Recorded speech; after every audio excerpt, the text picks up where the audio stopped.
What would you do if you came home to find your world crumbling? David Whitman, a millionaire, thought he had it all until he found his pregnant wife, Aisha, crying, her body covered in bruises. Can you imagine the pain of hearing her ask, "Am I ugly? Am I a monkey? Don't I belong in your class?" Those words cut deeper than any betrayal in business. When David checked the hidden cameras, what he uncovered inside his own home shattered him. Proof that the cruelty wasn't coming from strangers at all. And when he set a trap, the truth that unfolded nearly destroyed his family name forever. Stay with us, because this story on Once Upon a Voice will grip your heart and not let go. We'd love for you to hit that subscribe button. Your support means the world to us and helps us bring you even more powerful stories on Once Upon a Voice. Now, let's begin. The Whitman estate looked immaculate from the outside. A manicured lawn stretched towards stone steps, and tall windows reflected the last sliver of sunset. To anyone passing by, it was the picture of elegance. But inside, silence sat heavy, as if the house itself was holding its breath. David Whitman eased the door shut behind him, suitcase dropping against the polished oak floor with a soft thud. He loosened his tie the way he always did, slow, deliberate. Each motion meant to quiet the storm that came with running empires. He was home earlier than usual, but even then, the place felt lifeless. No laughter, no faint music, not even the soft hum of a television left running for company. Just stillness, broken only by the faint tick of a clock somewhere down the hall. His eyes caught a scarf draped carelessly over a chair, violet with tiny embroidered edges. It smelled faintly of cardamom and vanilla when he picked it up, a scent that always lingered near his wife, Aisha. He smiled at first, but it faded when he noticed how it had been twisted, almost clenched, like someone had been holding on too tight. What secrets was this perfect home hiding? David walked further in, shoes clicking softly against marble. In the nursery, Aisha sat on the floor beside an unfinished crib. Her hand rested protectively across her belly. The other hand covered her face, shoulders trembling in quiet waves. David's chest tightened.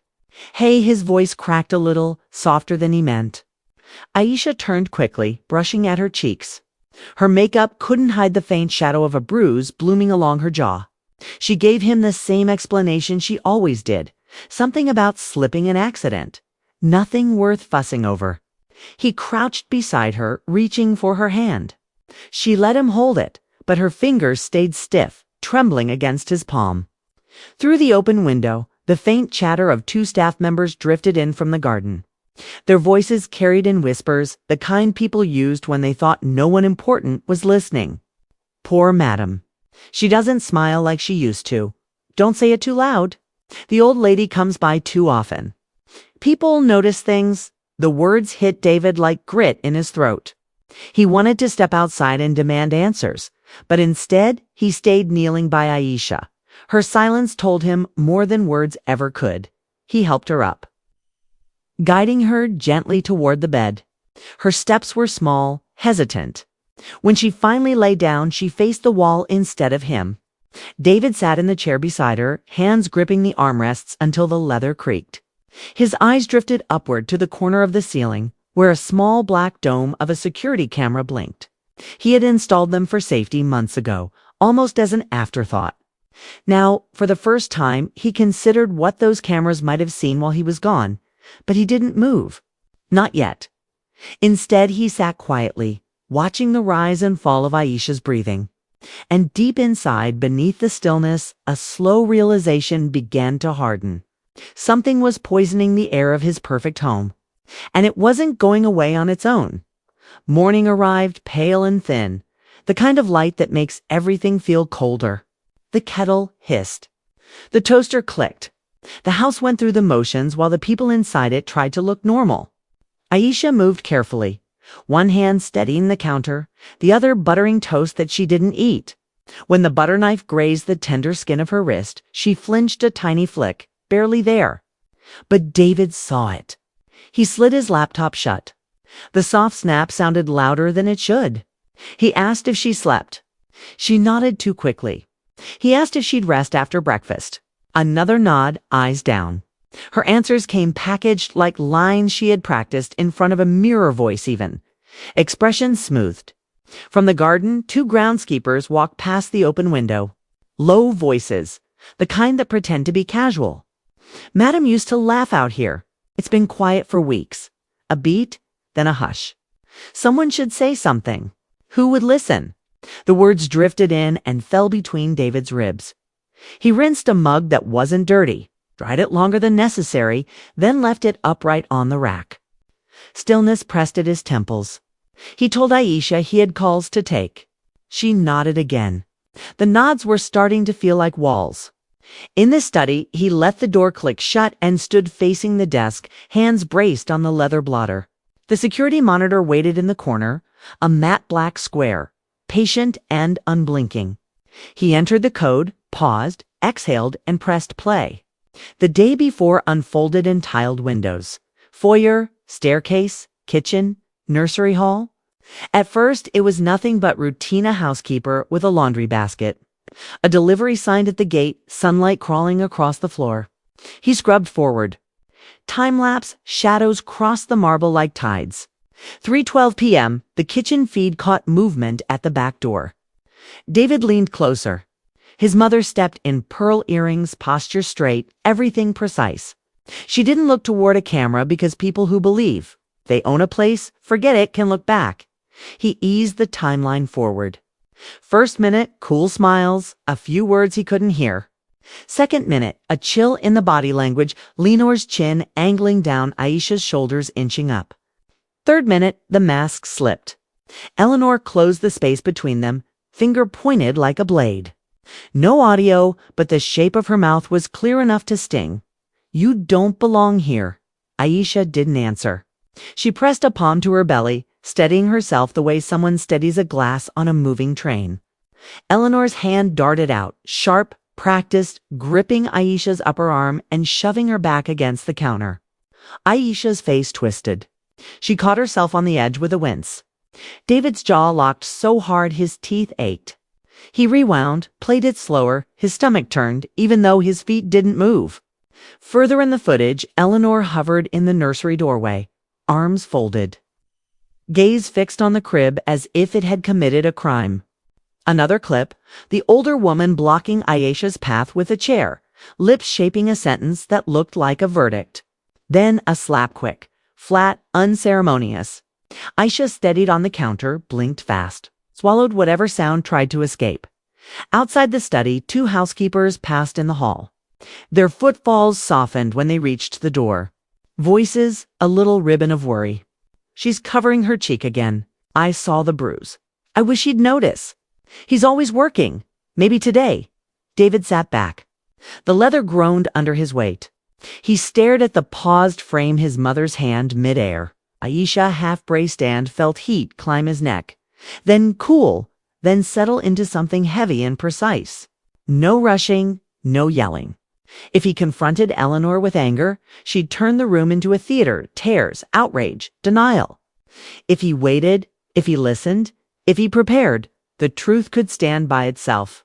He scrubbed one day further. Another visit, another escalation. The pattern crawled from the screen into his chest and took a seat there. He pressed his thumb and forefinger to the bridge of his nose.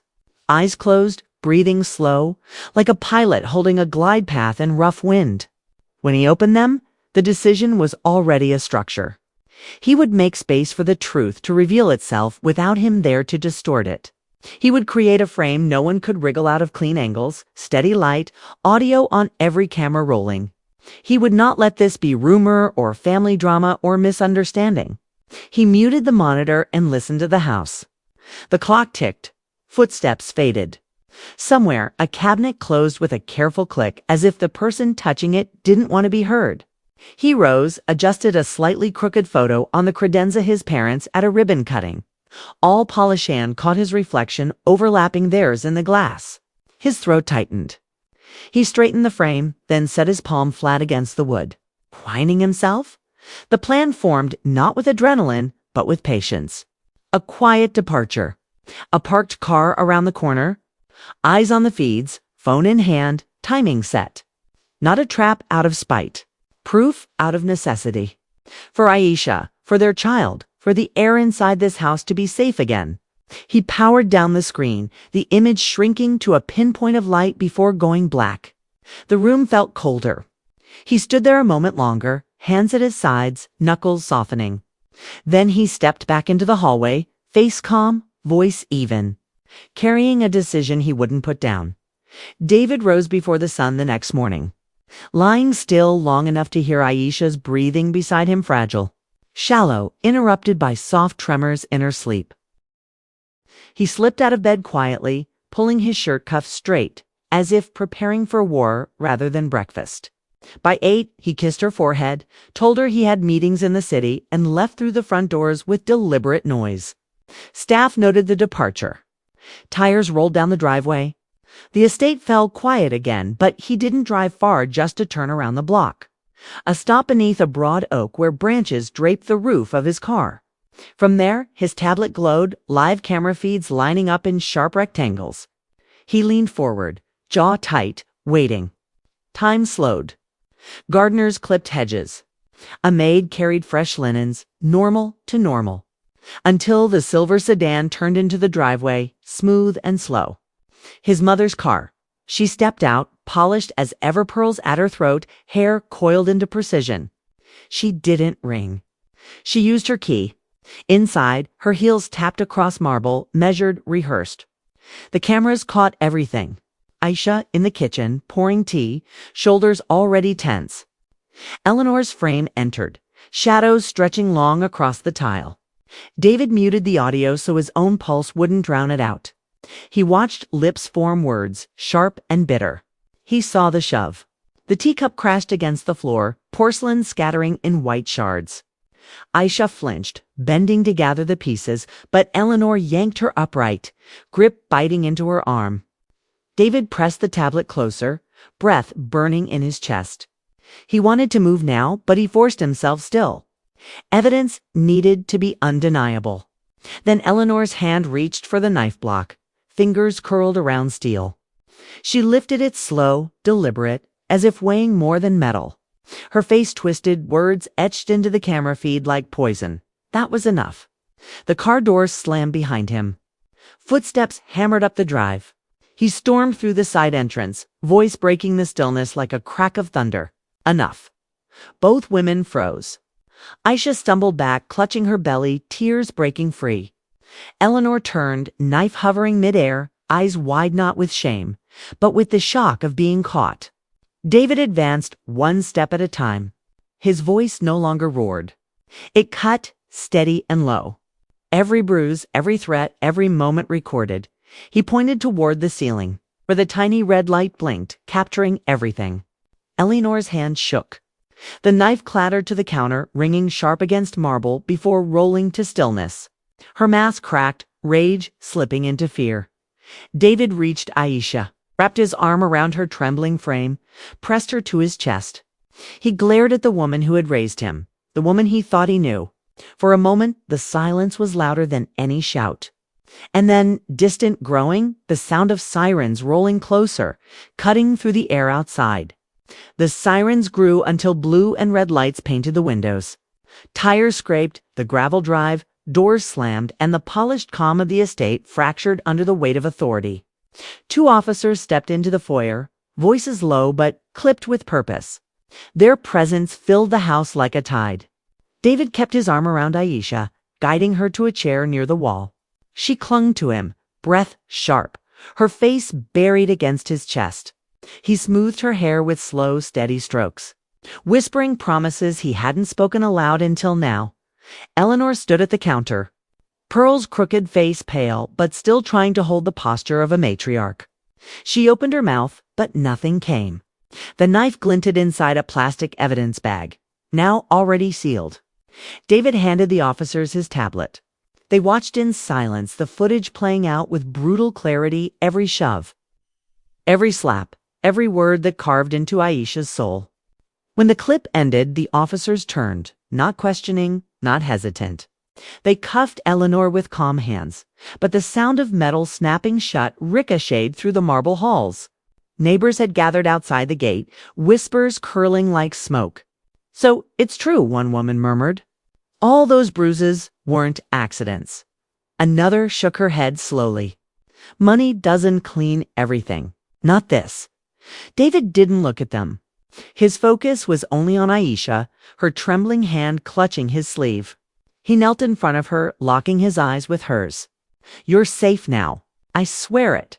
His voice cracked, not from weakness, but from the weight of meaning. Eleanor was led out past the cameras she'd ignored, her empire shrinking with every step. Her face flashed pale under the lights, a portrait of a legacy undone. Weeks later, the headlines faded. Eleanor's name fell into court schedules and medical reports. David never visited. Some ties weren't meant to mend inside the estate.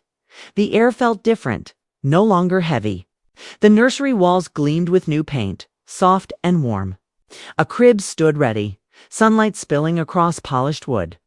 And in that quiet, David and Aisha breathed together, steady, unbroken. For David, wealth wasn't numbers on screens anymore.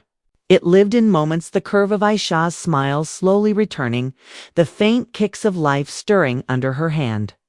Love stronger than legacy. Love chosen every day. Because sometimes, the bravest thing a man can do is stand against his own blood so the family he builds can finally live in peace. And that's the powerful reminder this story leaves us with on Once Upon a Voice. Sometimes, the greatest battles aren't fought in boardrooms or on the streets, but right inside our own homes. If you were moved by David's choice to stand by love over legacy, make sure to hit subscribe and turn on notifications so you never miss more stories like this on Once Upon a Voice. And if this touched you, drop a comment below. I'd love to hear your thoughts.